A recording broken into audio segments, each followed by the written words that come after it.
নবী করিম সাল্লাল্লাহু আলাইহি সাল্লাম বসে আছেন, গা দিয়ে রক্ত ঝরছে। এই অবস্থা দেখে তায়েফের এক লোক দৌড়াইয়া তার বাগানে চলে গেল, আঙ্গুর বাগান, বুখারীর হাদিস।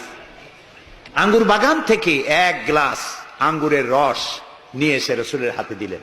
3 দিনের না খাওয়া রসুল, 3 দিন ক্ষুধার্ত, তৃষ্ণার্ত, ক্ষতবিক্ষত, জর্জরিত, নিষ্পেষিত, নির্যাতিত। এক গ্লাস শরবত হাতে পেয়ে বিসমিল্লাহ বলে শরবতটা পান করলেন। জিজ্ঞেস করলেন, তোমার নাম না আত্তাস? তিনি বললেন, হ্যাঁ আমার নাম আত্তাস। তোমার বাড়ি হযরত ইউনূস আলাইহিস সালামের গ্রামে? তিনি বললেন, হ্যাঁ। তো আপনি কি করে জানলেন আমার নাম আত্তাস আর আমার বাড়ি ইউনূস আলাইহিস সালামের গ্রামে? নবী করিম সাল্লাল্লাহু আলাইহি সাল্লাম বললেন, আত্তাস, ইউনূস আলাইহিস সালাম নবী আর আমিও নবী, এক নবীর খবর আরেক নবীর কাছে থাকে।